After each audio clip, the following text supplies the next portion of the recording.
যেন মাথা উঁচু করে দাঁড়াতে পারে সেই জন্য কাজ করে যাচ্ছে। সেই উপলক্ষে আমাদের মাননীয় প্রধানমন্ত্রী একটা স্লোগান দিয়েছে। স্লোগানটা কি? করব কাজ, গর্ব দেশ,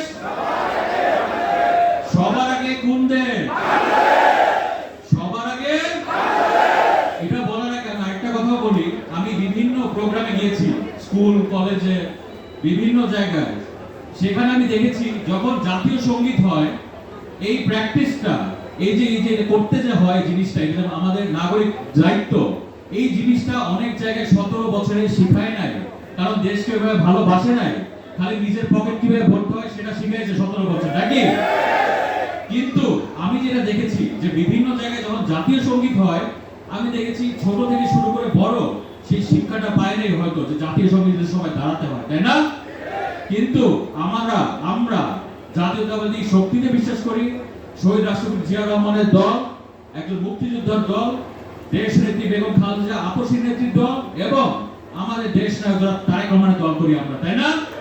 সেই জন্য উনি একটা স্লোগান দিয়েছেন যে সবার আগে, সবার আগে কোন দেশ?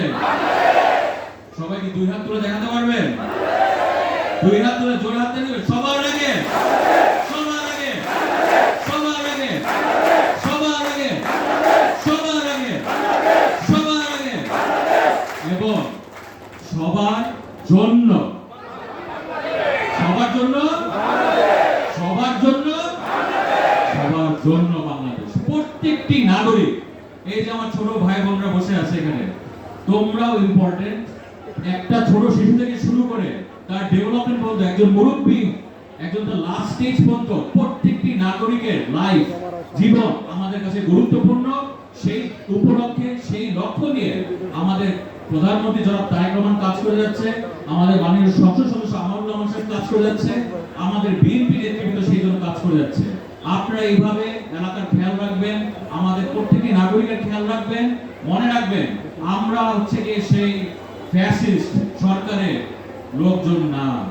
আমরা হচ্ছে গিয়ে ভোটে নির্বাচিত হয়েছি, মানুষের আস্থায় নির্বাচন হয়েছি, আমরা তাদের সেবক, তাই না ভাইরা? হ্যাঁ মা বোনেরা, ঠিক নাকি? আমরা বলেছিলাম যে ইলেকশন আগে ফ্যামিলি কার্ড আমরা চালু করব, চালু করেছে না? পুরো বাংলাদেশে চালু হয়েছে, আমাদের কেরানীগঞ্জে চালু হয়েছে, ইনশাআল্লাহ আস্তে আস্তে আরো চালু হবে। আমরা কৃষকদের জন্য কার্ড চালু